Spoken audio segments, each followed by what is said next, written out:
কেমন আছো তোমরা সবাই? আশা করি ভালো আছো, আর আমরাও খুব খুব ভালো আছি। আর দেখো সকাল সকাল আমরা বেরিয়ে পড়ছি, আমরা যাচ্ছি সোনামার চুল দিতে ঠাকুরতলায়। তো সোনামার চুল দিতে কি কোথায় কি না সব কিছুই তোমাদের সাথে শেয়ার করব। আজকে আমরা দুটো ঠাকুরতলায় যাব, তো তোমাদের সাথে সবটাই শেয়ার করব, ঠাকুরকেও দর্শন করাবো, আর কোথায় যাচ্ছি, কোন ঠাকুরতলায় যাচ্ছি না যাচ্ছি সবটাই তোমাদের সাথে শেয়ার করব। তো তোমরা দেখতে থাকো। কি করবি তুই? গঙ্গা জল ছিটবি কেন?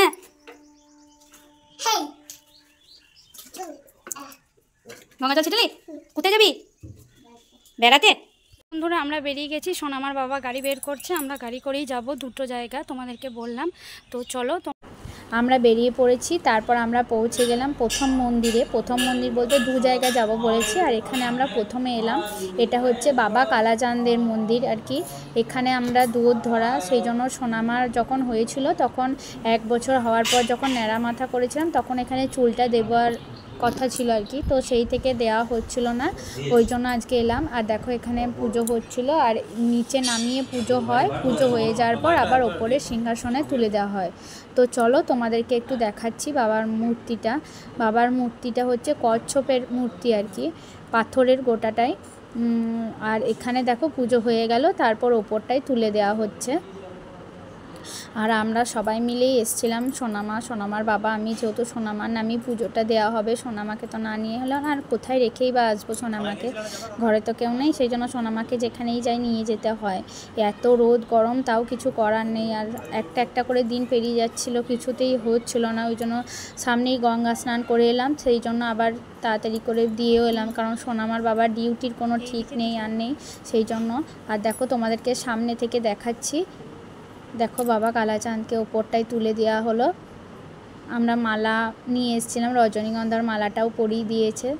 আর এখানে পুজো দেওয়া হয়েছিল, সোনামার নামে নাম গোত্র দিয়ে পুজো দিয়ে দিলাম। সত্যি আসতে পেরে খুবই ভালো লাগলো, কবে থেকে আসবো করছিলাম, কিছুতেই আসা হচ্ছিল না। সত্যি যেদিনকার নয় আর কি, সেদিন না এলে তো আর হবে না, তো ওই জন্য আমরা পুজো দিয়ে দিলাম। আর এই সাইডে যখন যেই সময় আর কি পুজো হয় আর কি, গাজনের সময়, তখন এইদিকে ভোগ খাওয়ানো হয়, এসব হয়, প্রচুর ভিড় হয়। আর সেই মুহূর্তে আমাদের আসা হয় না, এই ফাঁকা টাইমেই আসা হয়। আর এখানে দেখো পুজো হয়ে গেল, সবাই চাঞ্জল পুষ্প এইসব নিচ্ছিল।